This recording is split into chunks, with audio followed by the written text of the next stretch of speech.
이제 아리스토텔레스가 말한 행복의 개념 문제를 이야기해 보도록 하겠습니다.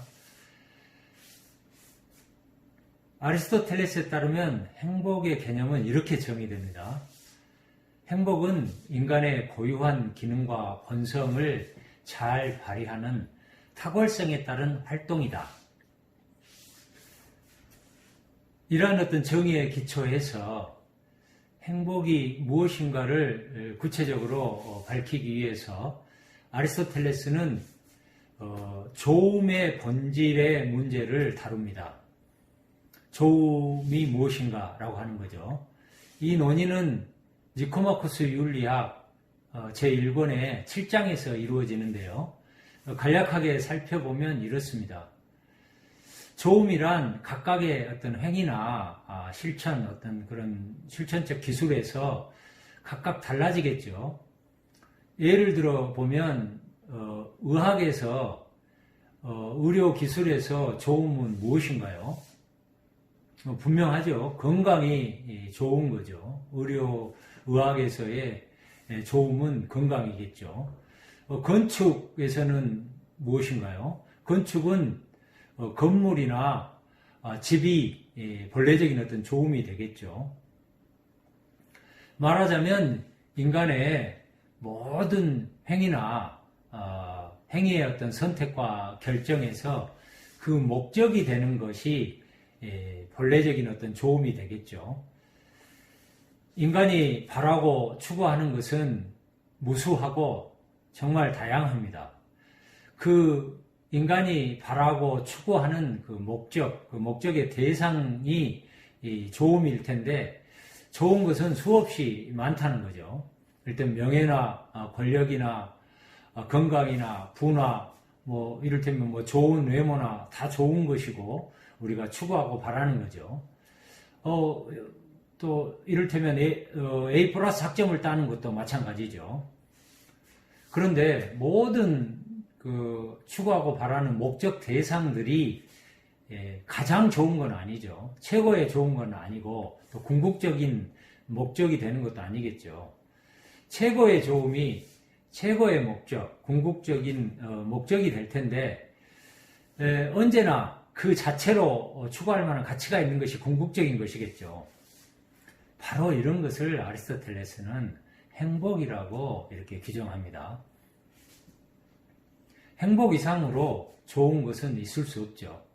그래서 행복 외에 궁극적인 목적은 있을 수 없죠. 말하자면 행복을 수단으로 해서 얻을 수 있는 것은 아무것도 없다. 이렇게 말해야 되겠죠. 그래서 행복이 최고의 좋음이고 궁극 목적이고 또 그 자체로 추구되는 목적이라고 이야기할 수 있겠습니다. 어떤 다른 무엇을 위해서 우리가 행복을 추구한 건 아니죠. 행복은 목적이지 수단이 아니다. 그래서 우리는 행복은 최고 좋음이고 궁극적인 목적이고 여기에 덧붙여서 아리스토텔레스는 행복은 자족적인 것이다. 이렇게 말합니다. 자, 행복이 자족적이다. 자족적이란 말은 그 단어 자체가 이렇게 암시하고 있는 것처럼 그 자체로 족하고 부족함이 없다. 그래서 자족이라고 하는 것은 매우 고귀하고 또 바람직하고 삶을 바람직하게 만드는 그런 것입니다. 그래서 행복이 자족적인 것이라는 거죠. 자, 그런데 여기서 이 자족성, 그리스어로는 아우타르케이아, 이 자족이라는 것은 나 개인의 어떤 차원에 한정되는 이야기는 아니죠.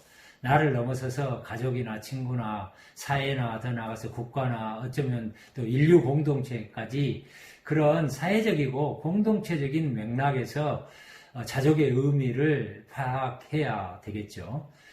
말하자면 사회 정치적이고 공동체적인 의미에서 이 행복의 어떤 자족성을 이해해야 행복을 온전하게 이해할 수 있다. 이렇게 말할 수 있겠습니다.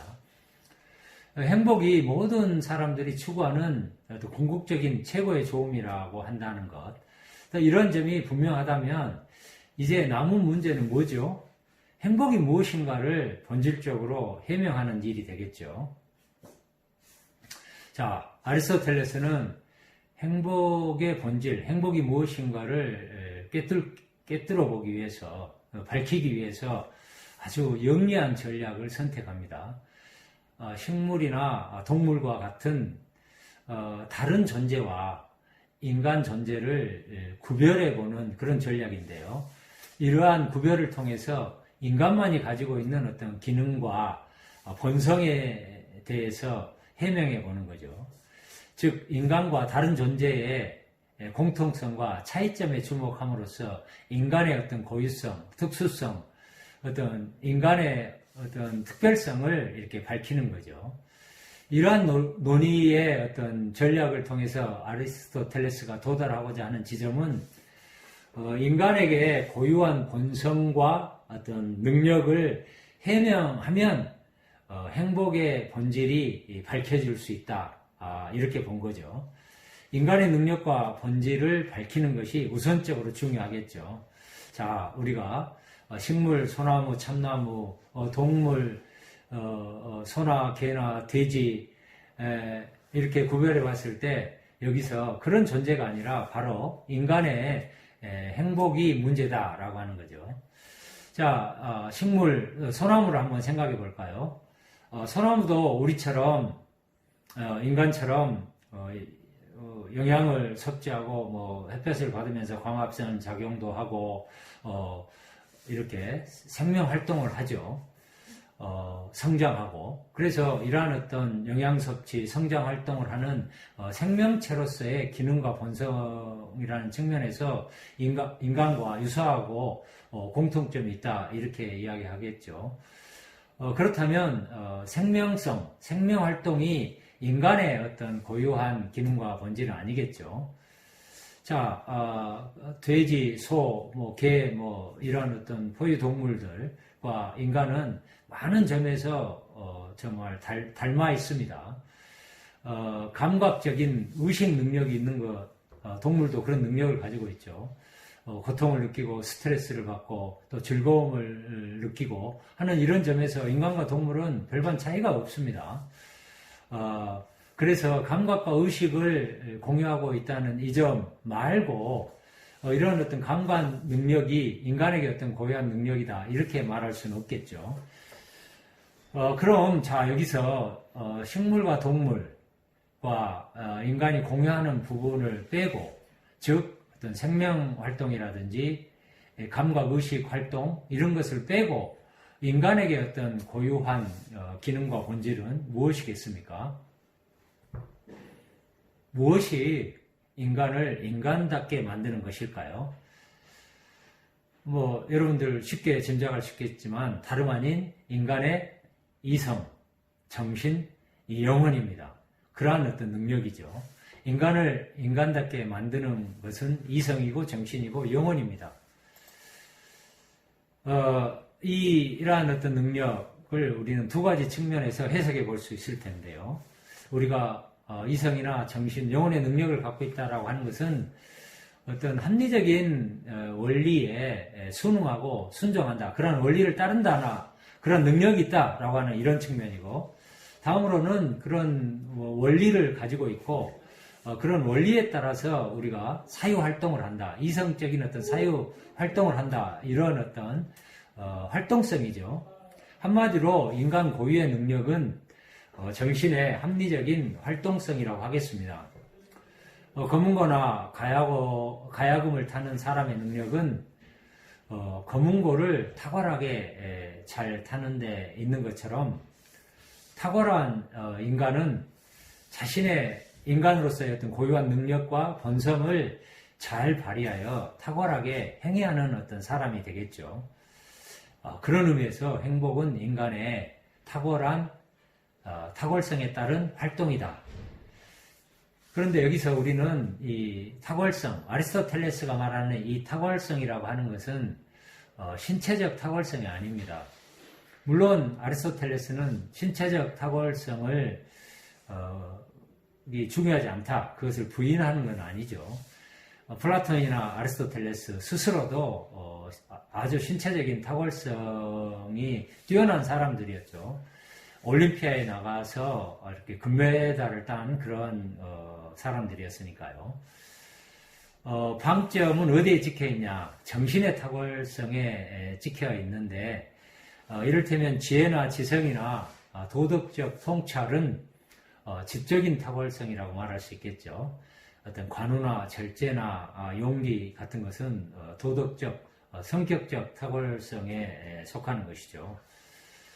자, 조금 정리를 해보면 아리스토텔레스가 말하는 행복은 무엇을 소유한 상태도 아니고 어떤 원하는 어떤 목적을 달성하는 것도 아닙니다.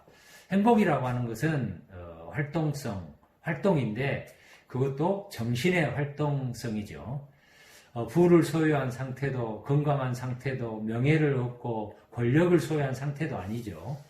비록 이러한 것들이 행복을 잘 달성하는데 그런 외적 조건들이 이렇게 갖춰주면 좋겠죠. 어떤 행복의 필요 조건이라고 말할 수 있을 것입니다. 그러나 그것 자체로 행복에 이룰 수 있다 이렇게 말할 수는 없겠죠. 앞에서 우리가 누차 이렇게 강조해서 이야기한 것처럼 행복은 인간이 자기 자신의 본성을 실현하기 위한 지속적인 활동성, 그것도 탁월한 활동성이다. 이런 의미에서 이제 아리스토텔레스는 이 정신의 활동성과 관련해서 관조적인 활동, 관조적인 삶을 높은 수준의 행복, 완성된 행복이다. 이렇게, 최고의 행복이다. 이렇게 본 거죠. 자, 관조의 활동이 가장 즐거운 활동이고, 그 자체로 부족함이 없는 자족적인 활동이죠. 사실 이론적 활동은 그 자체로 부족함이 없는 자족적 활동이고 그런 의미에서 가장 행복하다, 가장 완전한 행복이다 이렇게 이야기할 수 있겠죠. 자, 우리가 지혜로서 사리를 잘 이렇게 비춰보고 고요하고 평온한 마음으로 삶을 이렇게 영위하고 또 음미한다면 최고의 행복에 속한다고 하겠죠. 이성에 따르는 생활이 가장 즐거운 생활이고 인간을 인간되게 하는 가장 행복한 생활인 것이죠. 자, 여기서 관조의 활동, 관조적인 어떤 삶에 대한 이야기를 좀 더 해볼 필요가 있겠습니다. 여기서 주의해야 될 것은 관조, 테오리아라고 하는 그리스어, 테오리아, 영어의 theory 이런 말이 되겠죠. 이론적인 어떤 활동, 관조적인 어떤 활동을 너무 좁은 의미로 해석하는 것은 문제가 있겠습니다. 관조적인 삶은 이론적인 어떤 통찰, 이론적인 어떤 사색의 삶은 진리를 어떤 추구하는 생활이고 사색하는 어떤 생활이고 이렇게 좁게 봐서는 안 된다는 거죠. 당연히 그러겠지만 이것을 넘어서서 우리 오늘날 많이 사람들이 즐기는 인문학적인 활동, 인문학적인 어떤 독서 활동, 문학책을 읽는다든지 음악을 듣는다든지 좋은 예술 작품을 감상한다든지 하는 이런 것까지를 포괄하는 넓은 의미의 활동으로 이해해야 되겠죠. 자, 한 단계 더 나아가서 그럼 아리스토텔레스는 왜 관조적인 활동, 관조적인 삶을 높은 수준의 행복, 완전한 행복에 이르는 길이라고 봤을까요? 자, 아리스토텔레스는 이렇게 생각한 것 같습니다. 인간의 모든 탁월한 활동 중에서 관조적인 활동이 신적인 활동, 신의 활동과 가장 많이 닮아 있는 활동이다. 그래서 가장 행복한 것이다 라고 하는 거죠.